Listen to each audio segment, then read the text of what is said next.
بسم الله الرحمن الرحيم.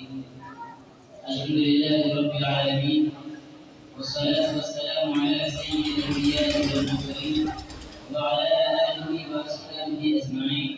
أما بعد، قال الله تبارك وتعالى في القرآن المجيد والفرقان الحميد: أعوذ بالله من الشيطان الرجيم. بسم الله الرحمن الرحيم. إنما يخشى الله من عباده العلماء. وقال النبي صلى الله عليه وسلم: إنما العلماء ورثة الأنبياء، أو كما قال عليه الصلاة والسلام. وہ سن کے آ جائے تاریخ کو پسینہ، تیرا دیا کسی نے میرے پھول میں سفینہ. بھارت کے شیر کتنے میرے پھول میں نہائے، ٹوٹا میرے لہو میں کتنوں کا آب گینا. کچھ لوگ میرے خون سے ہولی منا رہے تھے، کچھ لوگ بھر رہے تھے میرے خون سے آب گینا. چہرہ میں جا کے چلتا میرے لہو کا ساغر، انصاف مانگنے کی ایسی صدا. حضرات گرامی قدر اور حاضرین اجلاس، مختلف تہذیبوں کا گہوارہ ہمارا یہ ہندوستان جنت نما، جس کی گود میں گنگا اور جمنا کی روانی ہے، کوسی اور سدت کی زبانی ہے. لال قلعہ اور جامع مسجد کی مضبوطی اور پاکیزگی ہے، تاج محل کی خوبصورتی ہے، اونچے اونچے پہاڑ ہیں، منموہن جھیل اور آبشار ہے. مختلف مذہب و ملت، دین و دھرم کے ماننے والے ہیں. کوئی ایک خدا پرمیشور کی عبادت کرتا ہے تو کوئی سینکڑوں دیوی دیوتاؤں کے آگے سر جھکاتا ہے. کوئی پتھروں کو ڈھونستا ہے تو کوئی درختوں کے آگے اپنا سر تسلیم میں خم کرتا ہے. کوئی گاؤں ماتا کر اس کو بھگوان کا درجہ دیتا ہے تو کوئی فوٹو اور تصاویر کے سامنے اپنے ہردے کو شانت کر جاتا ہے. اسی دیش میں جہاں بڑے بڑے باپوں کو جنم دیا ہے، وہیں ہزاروں تاریخ ساز علماء اور صلحاء خدا کی ذات کی پرورش پیدا کی ہے. ہم بھی اسی دیش کے اندر پیدا ہوئے ہیں، اسی کی مٹی نے ہماری پرورش پیدا کی ہے. تہذیب و شاید کبھی کا اعلیٰ معیار حاصل کیا ہے. ہمیں اس ملک کے ذرے ذرے سے پیار ہے، اس کی مٹی اور سبزے سے پیار ہے، اس کے اونچے اونچے پہاڑ اور وسیع و عریض شہروں سے پیار ہے. اسی لیے ہم اس ملک کی عصمت و عفت کی حفاظت کو اپنی ذمہ داری سمجھتے ہیں. اسی لیے ہم اس کی عصمت و عفت کی حفاظت کو اپنی ذمہ داری سمجھتے ہیں. ہم اس کی گود کی رکشا کو اپنا دھرم تصور کرتے ہیں، اس کے ذرے ذرے کی سیاحت کو اپنا ایمان گردانتے ہیں. کیونکہ جس مذہب کو ہم ماننے والے ہیں، جس قوانین کے ہم پیرو ہیں، اس نے ہمیں بے وفائی نہیں بلکہ وفاداری کا سبق دیا ہے. احسان فراموشی نہیں بلکہ احسان شناسی کا سبق دیا ہے. اس نے ہمیں بزدلی نہیں بلکہ حوصلہ عطا کیا ہے. ارے سرزمین مکہ سے پوچھ لو، سرزمین مدینہ سے پوچھ لو، مصر و شام سے پوچھ لو، روس و ایران سے پوچھ لو کہ کیسی کیسی وفاداری کا ثبوت ہم نے پیش کیا ہے. جب ہم مکہ میں تھے تو مکہ کے ساتھ وفاداری کی تھی، جب مدینہ میں تھے تو مدینہ کے ساتھ وفاداری کی تھی، مصر و شام میں تھے تو مصر و شام کے ساتھ وفاداری کی تھی. اور جب اپنے اکابرین کی شکل میں اسی ہندوستان اور بھارت میں تھے تو اس وقت تو ہم نے ایسی ایسی وفاداری کا ثبوت پیش کیا کہ دنیا حیران نشست ہے. اسی بھارت میں عصمت کی حفاظت کی خاطر ہم نے گولیاں کھائی، توپوں ٹینکوں کے نشانے بنے، پھانسی کے پھلوں پر چڑھنا پڑا، جیلوں کی مشقتوں کو برداشت کیا، نظر آتش کر دیے گئے. ایسا زمین دن سن اور غور سے سن، میں اپنی وفاداری کی گزار سنانے جا رہا ہوں. آج بھی بدحال دنیا کے بھی دن پھر جائیں گے، آج بھی بدحال دنیا کے بھی دن پھر جائیں گے. اے مورخ ہم اگر تاریخ دہرائیں پھر. جب ہندوستان کی سرزمین میں انگریزوں کا ناپاک سایہ پڑا اور وہ اپنی شاہجہانہ اور عیارانہ چالوں سے یہاں کے مالک بن گئے تھے، جب باشندگان ہند پر طرح طرح کے ظلم و ستم کے پہاڑ توڑے جانے لگے، جب ہندوستانیوں کو غلام بنایا جانے لگا، جب ہندوستانیوں کا خون ان کے پسینوں سے بے عزا ہونے لگا، تو ایسے ناصر دور میں سب سے پہلے جس نے عالم ہوا کو بلند کیا وہ محدث کبیر نازش وطن شاہ عبدالعزیز بن ولی اللہ محدث دہلوی. شاہ عبدالعزیز کا فتویٰ کیا تھا؟ گویا ایک برق صفا تھا جو دشمنوں کی نقل سوئنہ پر گر پڑی. انگریز کی نیندیں حرام ہو گئی، جگہ جگہ آزادی کے شعلے بھڑکنے لگے، جگہ جگہ آزادی کے پرچم لہرانے لگے، سینوں میں ولولے بسنے لگے اور حوصلوں میں انگڑائیں آنے شروع کر دی۔ یہ ایک حقیقت ہے کہ اگر ہندوستان کی آزادی میں علماء کرام شریک نہیں ہوتے تو یہ ہندوستان کبھی بھی آزاد نہیں ہوتا۔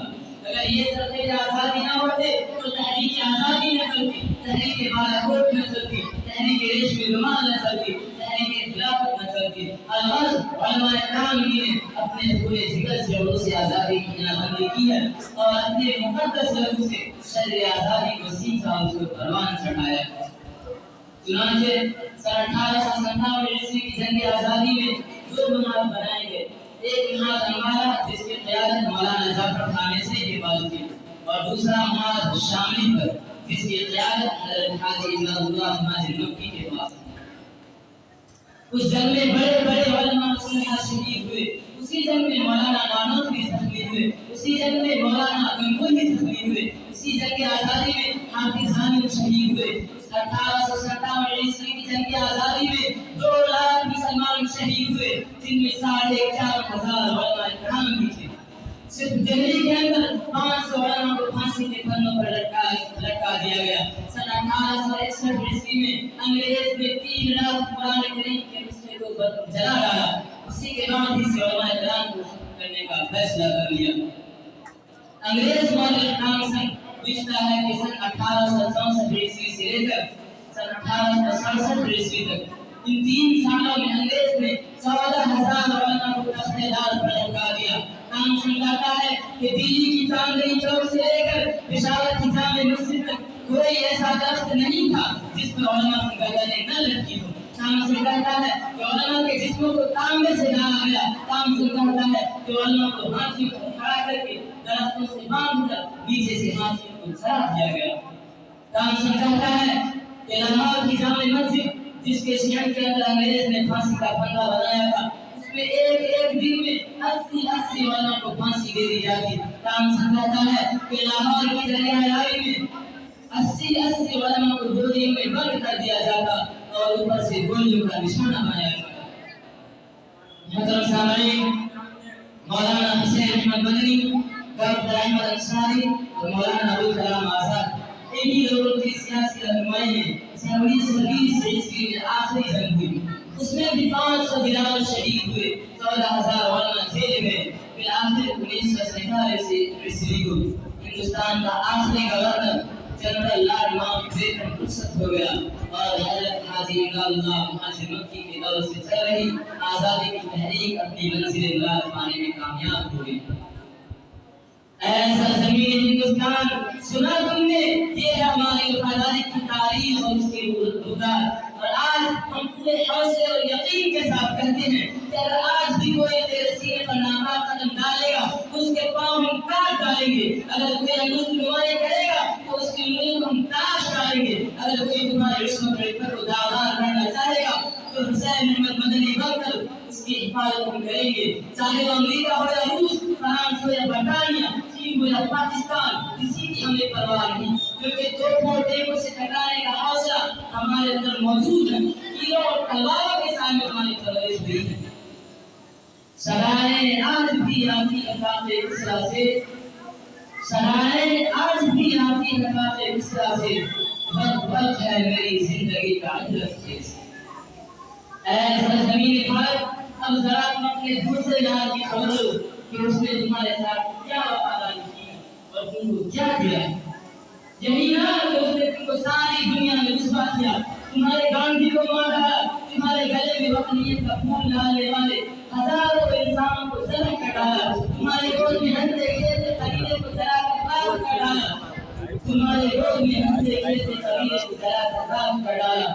امریکہ اور برطانیہ کے دوسرے شہروں سے دوستی قائم کر لی، سنی اور برطانیہ کا سالہ برسا دیا، فتنہ و فساد پھیلا کر تمہارے جسموں کو لہوجہان کیا، مسجدوں اور عیدگاہوں کو توڑ کر تمہارا سنگار چھین لیا، تمہاری گنگا میں نہا کر اس کو گندا اور گندا کر ڈالا، تمہاری کوسی اور سدرت کی حفاظت کو ختم کر دیا، رام کے نام پر رتھ یاترا کا استعمال کیا، قبضے اور گھوٹالے کیے، تمہاری جمہوریت کا شیرازہ بکھیر کر رکھ دیا، تمہاری جمہوریت کا شیرازہ بکھیر کر رکھ دیا۔ ایٹمی ہتھیار جو کہ تمہاری حفاظت کے لیے تھے اس کا نشانہ تمہیں کو بنایا اور تمہارے ان وفاداروں کو گولیاں چلائی جن جنہوں نے تمہاری حفاظت کی، ان کے قرآن کا اعتراض کیا، ان کے دین و دھرم کا مذاق اڑایا، ان کے مسلم مسئلہ پر پابندی لگانے کی کوشش کی، آزادی نسبت کی شرح بلند کر کے ان کی ہزاروں ماں باپوں کو بے نقاب کر دیا، جنہیں نئے شوق کے کھیلے وطن کی عصمت سے، جنہیں نئے شوق کے کھیلے وطن کی عصمت سے، انہیں کا دعویٰ ہے کہ ہندوستان ہمارا ہے۔ اے بھارت کی دھرتی، انصاف اور دیانتداری کے ساتھ بتاؤ کہ وفاداری ہم نے کی ہے، تم کو تمہاری منفرد خوشیاں ہم نے عطا کی ہے، تمہارے عصمت و عزت کی حفاظت ہم نے کی ہے، تم کو تمہارے عزت و نام ہونے کی خاطر خون ہم نے بہایا ہے۔ یہ رام کے پجاری اور رام کے پتر ہم ہی کو دھمکی دے رہے ہیں اور کہہ رہے ہیں کہ مسلمانوں ہندوستان چھوڑو پاکستان جاؤ، حالانکہ چمن کو ہم نے خود اپنے لہو سے سینچا ہے، ہمیں بہار کے دعویٰ ہے اپنے حق ہے۔ ایسا لگتا ہے کہ ہم کو بھول گئے ہیں، ہماری قربانی کو بھول گئے ہیں اور اپنے کو ہندوستان کا ٹھیکیدار بن کر بیٹھے ہیں۔ یہ تو وقت ہی بتائے گا کہ ہندوستان کس کا ہے اور اس کا ٹھیکیدار کون۔ چمن میں دیکھتے ہیں اب جیت کس کی ہوتی ہے، چمن میں دیکھتے ہیں اب جیت کس کی ہوتی ہے، پھول ایک طرف اور ہار ایک طرف۔ اللہ تعالیٰ ہم سب کو وطن کا حامی بنائے اور اکابرین کی شیخ کے پیروی بنائے۔